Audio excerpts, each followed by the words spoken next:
en s'alliant avec Yair Lapid, il prend le risque de totalement rebuter, on va dire, ses anciens électeurs de droite. Nous sommes en ligne avec Myriam Shermer. Myriam, bonjour, Boker Tov. Boker Tov, Daniel. Alors, je n'ai plus besoin de vous présenter à nos auditeurs. Vous êtes politologue et auteur d'un ouvrage Knesset 2026 qui parle de la politique israélienne. Voilà, on le voit effectivement et ça devient de plus en plus d'actualité. On est, on va dire, rentré de plein pied dans la campagne électorale, même si ce n'est pas officiel. Mais cette initiative, cette démarche de Naftali Bennett et de Yair Lapid de fusionner ensemble et de former un seul et unique parti qui s'appellera Beyachad, justement, ensemble, eh bien, c'est quand même le coup d'envoi véritable de cette campagne électorale, n'est-ce pas ? Voilà, c'est ça. Une grande surprise, je dois dire. Ils ont réussi à prendre, en tout cas, les journalistes par surprise. On s'attendait quand même davantage à ce que Yair Lapid s'associe avec Eisenkot et que Naftali Bennett essaye malgré tout de conserver son image plus droitière en s'alliant avec Yair Lapid. Il prend le risque de totalement rebuter, on va dire, ses anciens électeurs de droite. Donc une vraie surprise pour ce coup d'envoi électoral, une annonce dans laquelle ce nouveau parti, Beyachad, cherche à se positionner comme la grande alternative de l'opposition, à être le plus grand parti de l'opposition, et donc terminer quelque part les demi-finales de l'opposition et ensuite de se positionner face au Likoud de Netanyahou.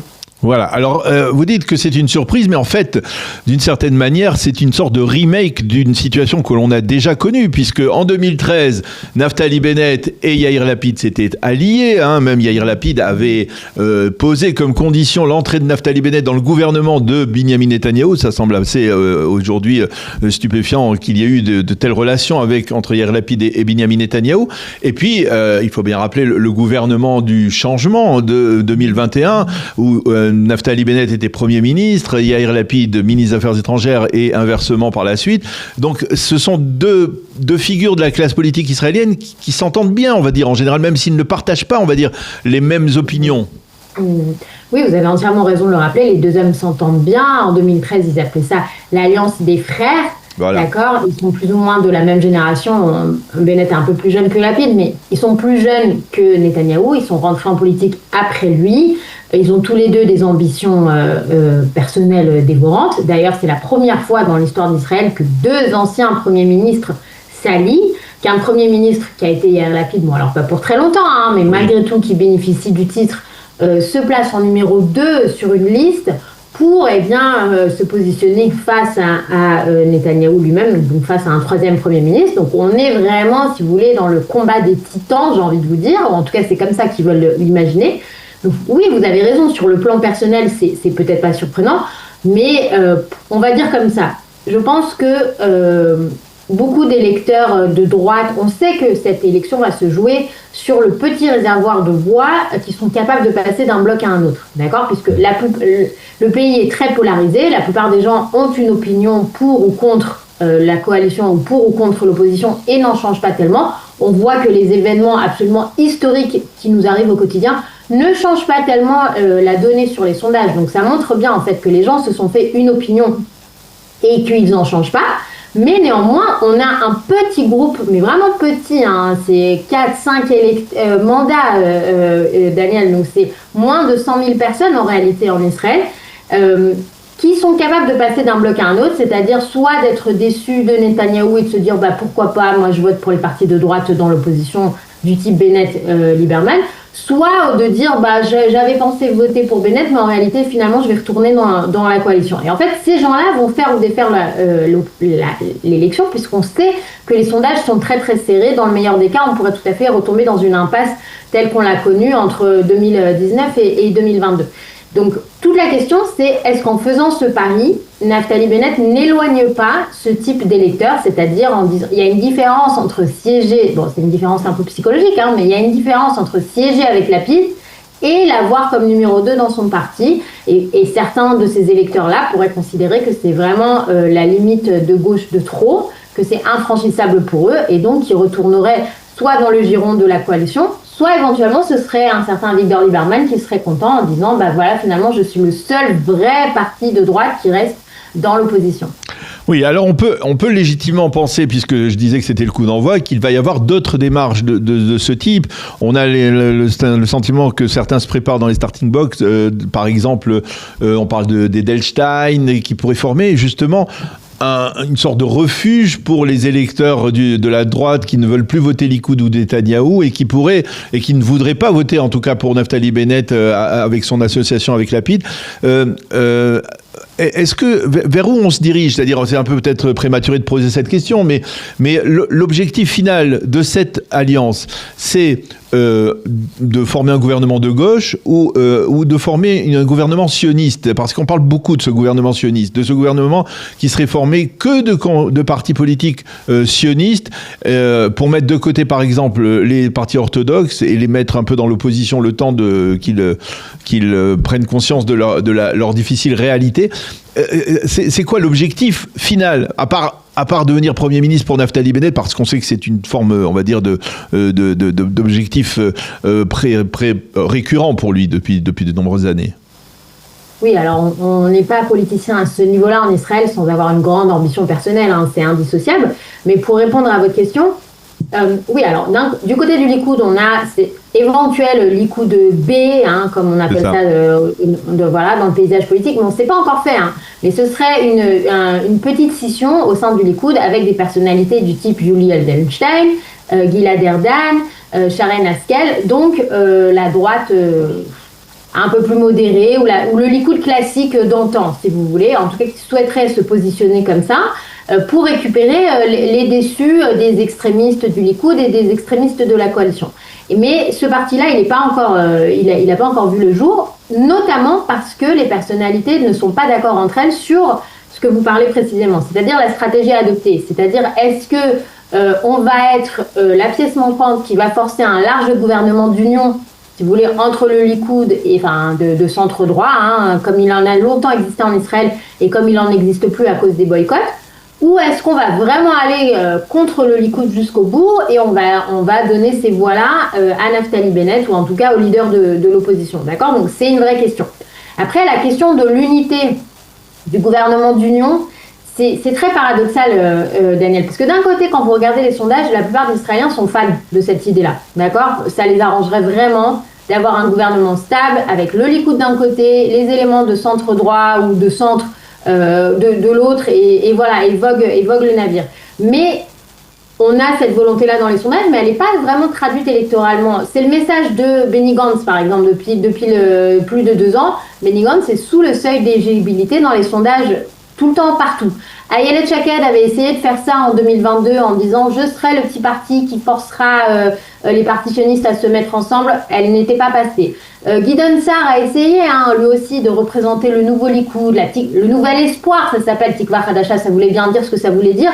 Finalement, il a laissé tomber et il a réintégré le Likoud. Oui. Donc, en fait, dans les faits, dans la politique politicienne, cette noble idée, elle ne fonctionne pas tellement. Est-ce qu'on assiste à un changement systémique parce qu'on est post-7 octobre et que les Israéliens veulent autre chose? C'est la question. Pour l'instant, je ne crois pas tellement qu'on y soit. Hein. Alors, il y a un homme dont on n'a pas encore dit un mot, c'est Binyamin Netanyahou. En général, l'expérience politique de Binyamin Netanyahou a prouvé que quand il se retrouve dans ce genre de situation, eh bien, il sort toujours de sa manche une botte secrète, une forme d'alliance à laquelle on n'avait peut-être pas obligatoirement pensé et qui est une réponse à ce genre de démarche. Quelle peut être la réponse de Binyamin Netanyahou à cette démarche? Eh ben, je vais vous dire, Daniel, je pense que s'il avait sa carte magique, eh ben, il l'aurait déjà sortie. En l'occurrence, ces sondages ne bougent pas. Je pense que Netanyahou pensait vraiment qu'après, peut-être pas la victoire, mais les offensives définitives contre le Hezbollah, fin 2024, et la guerre en Iran, et le retour des otages, d'accord, on a quand même une succession d'événements qui, en temps normal, auraient été considérés comme hors du commun, d'accord, enfin, qui sont hors du commun, mais qui, en temps normal, auraient eu d'autant plus d'impact. Je pense qu'il pensait vraiment que ça allait enfin faire bouger les sondages d'une façon à ce qu'ils puissent aller en élection de façon un peu plus certaine. Or, ce n'est pas le cas. C'est-à-dire que les gens qui ont été déçus, qui après le 7 octobre ont dit « moi, je ne revote plus pour la personne qui était aux commandes à ce moment-là », ne reviennent pas, quels que soient en réalité les accomplissements. Donc, c'est aussi pour ça qu'on n'est pas allé en élection anticipée. Il faut le rappeler, c'est exceptionnel en Israël. Normalement, tous les 2 ou 3 ans, on va en élection anticipée en Israël. La dernière fois qu'un gouvernement a fait un mandat complet, c'était dans les années 80. Ça n'arrive absolument jamais. Et donc là, il essaye aussi de tenir au jour le jour et de se dire qu'au final, peut-être qu'à un moment donné, les gens, plus ils auront du recul par rapport au 7 octobre, plus ils diront « Ok, il y a la catastrophe du 7 octobre, mais il y a aussi tout ce qui s'est passé depuis, donc finalement, je revote pour la coalition. » Mais pour l'instant, ce n'est pas le cas et on voit dans les sondages soit une légère défaite du Likoud, soit une impasse. D'accord ? Donc pour l'instant, la fameuse carte qu'il sort de sa manche, elle n'est pas encore sortie. Allez, comment vous expliquez cela ? Parce que on dit toujours, on a l'habitude de dire dans la classe politique israélienne que lorsque il y a des guerres, eh bien ces guerres en général profitent à la droite israélienne et font glisser une partie de l'électorat vers la droite. Or là, c'est pas exactement le cas, alors que pourtant, là, on est dans un état de guerre depuis 2 ans. Parce qu'on est dans un post-7 octobre, Daniel, parce qu'on n'a jamais rien connu de pareil. Parce que à la limite, ce à quoi ça ressemble, c'est la guerre de Kippour, et en termes de surprise, d'accord, en termes que l'État d'Israël a été pris par surprise, et en termes de catastrophe, notamment sur le bilan humain, même si le bilan humain de Kippour est supérieur. Et la guerre de Kippour, c'est ce qui fait perdre à Mapai définitivement le pouvoir. Alors, en Israël, juste après le 7 octobre, la plupart des analystes ont dit ça y est, c'est la fin du Likoud. Ça n'a pas été la fin du Likoud, on n'est pas allé vers des élections immédiates, comme on aurait pu l'imaginer. L'opposition s'est montrée faible aussi, parce qu'imaginez ce que Netanyahou aurait fait lui-même en tant que chef d'opposition, il aurait su faire tomber la coalition qui était en place au 7 octobre. Mais malgré tout, on voit bien que même avec le recul, même avec les 3 ans qui sont passés, vous avez des gens qui, une bonne fois pour toutes, ont dit je ne sais même pas si c'est contre Netanyahou personnellement, c'est simplement de dire ce qui était en place le 7 octobre ne fonctionne plus. D'accord ? On est dans une nouvelle ère israélienne. C'est un événement qui a dramatiquement fait bouger les lignes. On voit que la plupart des Israéliens ont basculé à droite, mais en même temps qu'ils considèrent qu'une coalition avec les orthodoxes, c'est beaucoup plus compliqué à tenir qu'avant parce qu'on a la loi d'enrôlement qui pose problème à une majorité d'Israéliens qui considèrent que dans un post-7 octobre, il n'est plus possible d'accepter la dispense majoritaire des ultra-orthodoxes. Donc en fait, on a changé d'air. Et ce qu'on voit, c'est les premiers balbutiements d'une nouvelle ère politique qu'on ne connaît pas encore. Et il est tout à fait possible qu'on n'en verra pas les résultats dès cette année pour ce scrutin-là, et que ça prendra encore un cycle électoral. Mais les Israéliens ont profondément changé et leur vote va s'en refléter. Mais il y a en même temps, et on le sait, ça, c'est une donnée que l'on constate depuis plusieurs mois même, il y a environ 25% de l'électorat israélien qui ne sait pas pour qui voter. Je pense en particulier même dans le monde sioniste religieux où on ne sait pas, on ne veut pas ceux qui ne veulent pas s'identifier à Smotrich, eh bien, n'ont pas véritablement de foyer politique pour lequel voter. Eh bien, et ce qui peut peut-être paraître étonnant ou décevant, mais peut-être ça va changer dans les 6 prochains mois, c'est le fait qu'il n'y a pas, on va dire, de nouvelles formations politiques qui puissent jaillir du peuple, du bas, pour s'imposer avec des figures qui ont été marquantes, émouvantes, véritablement des charismatiques, des gens, je ne sais pas, il y en a beaucoup, qui ont perdu malheureusement des enfants, qui se sont distingués le 7 octobre au contraire, et on ne les voit pas jaillir. C'est parce que la classe politique israélienne, parce que, on va dire, elle ne permet pas à des talents de ce type-là de jaillir. Bon, alors d'une part, c'est compliqué. C'est compliqué de rentrer de créer un nouveau parti en Israël, c'est compliqué. Parce qu'il faut, comme je vous le disais tout à l'heure, ça dépend des années, etc. Mais environ 100 000 personnes qui vont voter pour vous, ce qui n'est pas une mince affaire en Israël, d'autant plus que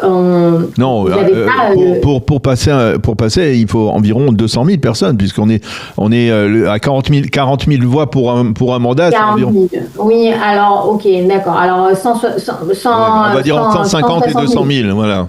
Oui, voilà, pardon, moi j'étais restée sur le décompte de 30 000 par mandat, mais bon, voilà, c'est un nombre très important, d'autant plus que la politique israélienne, par exemple, ne fonctionne pas comme la politique américaine, c'est-à-dire que vous ne pouvez pas prendre de l'argent, avoir des méga donneurs, etc. Donc c'est compliqué de monter une structure, d'avoir les moyens nécessaires face à des grands partis qui, eux, du fait qu'ils sont présents dans la Knesset, sont subventionnés par le secteur public, qui subventionne la politique israélienne. Donc par définition, quand vous avez une grosse machine, même du type Yair Lapid, qui aujourd'hui a bien du mal à passer dans les sondages, mais qui a 24 mandats dans la conquête actuelle. Donc de facto, a de l'argent qui est donné par l'État. Bon, sans rentrer dans les technicalités pour pas trop ennuyer nos auditeurs. Mais donc déjà, vous avez la question de la difficulté. Et ensuite, je pense que en raison des événements et du fait que on n'est pas du tout en train de digérer le 7 octobre, on vit en permanence d'une opération à une autre, d'une situation d'urgence à une autre. En réalité, les gens sont encore en train de soigner leurs plaies. Vous parlez de ces personnalités qui émergent du 7 octobre. Donc c'est soit effectivement des gens qui ont perdu leur enfant, soit des gens qui ont combattu, soit des anciens otages. Mais tous ces gens-là ont besoin de faire leur deuil, ont besoin de reprendre une vie normale avant d'envisager une carrière folle comme une carrière politique. Donc il est tout à fait possible que ça prenne encore un peu de temps et que ce que je vous disais tout à l'heure, c'est qu'on le voit dans le prochain cycle. Rien ne nous dit qu'il sera dans 4 ans, peut-être qu'il sera seulement dans 1 an, en 2027, 2028, 2029, 2030, puisqu'on ne sait jamais à l'avance quand est-ce qu'auront lieu les élections israéliennes. Donc il y a ce besoin, je pense, de penser ces plaies et de vraiment élaborer au sens psychologique du terme ce qui s'est passé le 7 octobre. Mais encore une fois, vraiment, la société israélienne a changé à tout jamais. La politique, pour l'instant, ne le reflète pas vraiment, mais ça va venir. Eh bien, on le verra très certainement au cours des prochains mois, des prochaines semaines. Il est probable qu'il y ait des développements de ce type dans les prochaines semaines et dans les prochains mois, avec de nouveaux partis peut-être qui viendront se rajouter aux partis existants. Merci beaucoup, Myriam Shermer. Je rappelle à nos auditeurs que vous êtes l'auteur de Knesset 2026, on va dire une lecture pour mieux comprendre la vie politique en Israël, qui sera indispensable, on va dire, au cours des prochains mois. Merci d'avoir été avec nous ce matin. Bonne continuation, à bientôt Myriam.